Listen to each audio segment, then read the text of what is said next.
Bismillahirrahmanirrahim. Assalamualaikum warahmatullahi wabarakatuh. Alhamdulillah, segala puji bagi Allah yang Maha Pengasih dan Maha Penyayang, yang membalas doa hamba-hambanya apabila kita berdoa dan mengingatnya. Pertama-tama, marilah kita panjatkan puja dan puji kehadiran Allah Subhanahu wa Ta'ala yang mana telah mempertemukan kita dalam acara dengan keadaan sehat walafiat. Salawat serta salam tak lupa mari kita junjung tinggi kepada baginda Nabi Muhammad Sallallahu Alaihi Wasallam bersama ahlul baitnya, juga kepada guru-guru kami, orang tua kami, saudara kami, pemimpin-pemimpin kami yang terdahulu dan yang akan datang.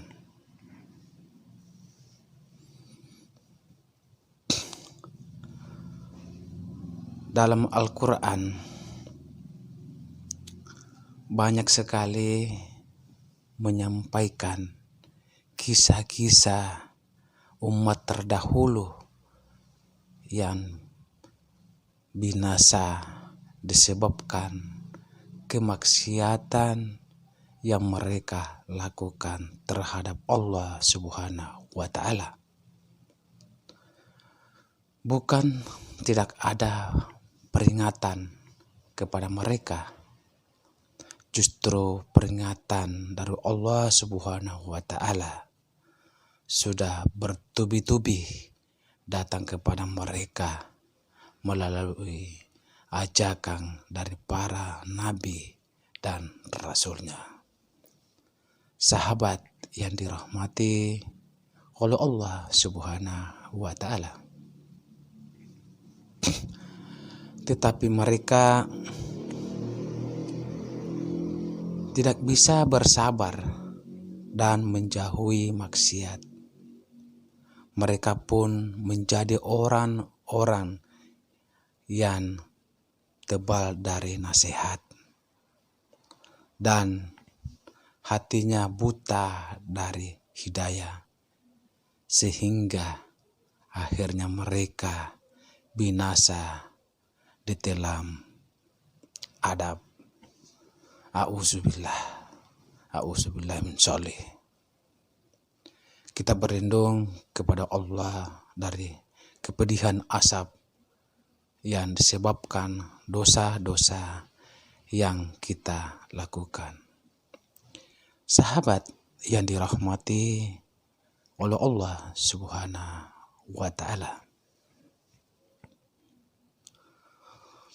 Sesungguhnya tiap satu kali kita melakukan maksiat, maka ketika itu juga kita sedang menanam paku, duri, pecahan kaca, atau dikatakan yang berbasis yang runcing, atau di persis di jalan yang akan kita lalui, dan kita pasti akan menginjaknya. Tidak mungkin meleset. Jadi semakin kita banyak maksiat, maka semakin banyak kita menebar ranjau berbahaya yang pasti mencelakai diri kita sendiri. Sahabat yang dirahmati oleh Allah Subhanahu wa ta'ala. Oleh karenanya itu,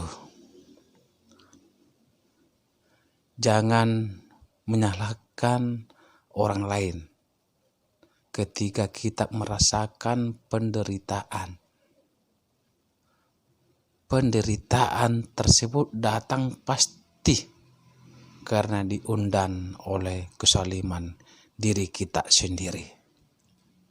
Misalnya, kita suka lupa akan hal ini.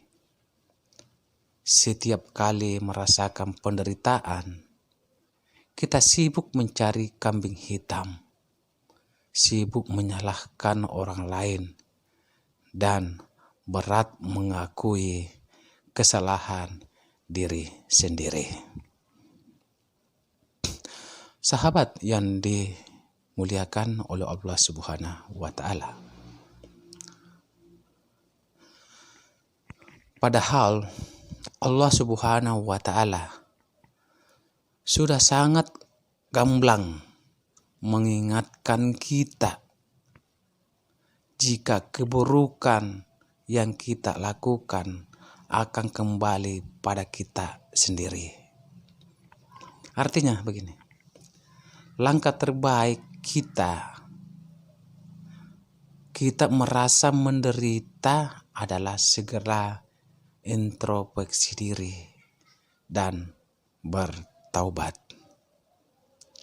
Jangan pernah merasa suci dari dosa, karena manusia memang tempatnya salah dan khilaf. Boleh jadi ada dosa yang lupa kita tobati, atau boleh jadi ada orang lain yang tersalimi oleh kita tanpa disadari. Kemudian iringi setiap tobat dengan terbaik sangka kepada Allah Subhanahu wa ta'ala.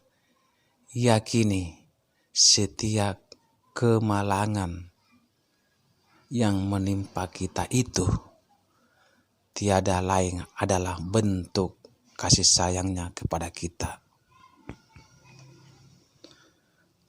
agar kita senantiasa ingat kepadanya, memohon perlindungannya, dan memperbaiki kualitas diri kita sendiri. Ketika kita bermaksiat, tak ada satu pun yang meleset untuk dicatat oleh malaikat. Setiap bagiannya diperhitungkan dan diberikan balasannya kepada kita. Sahabat yang dirahmati oleh Allah Subhanahu wa ta'ala. Allah Subhanahu wa ta'ala berfirman, dan jika syaitan mengganggumu dengan suatu gangguan, maka mohonlah perlindungan kepada Allah Subhanahu wa ta'ala. Sesungguhnya dialah yang maha mendengar lagi maha mengetahui. Quran Al-Anfal 41 sampai 36. Demikian kiranya yang bisa saya sampaikan. Kurang lebihnya saya mohon maaf jika ada salah kata yang terucap, dan atas perhatiannya saya ucapkan terima kasih yang sebesar-besarnya. Akhir kata saya ucapkan wassalamualaikum warahmatullahi wabarakatuh.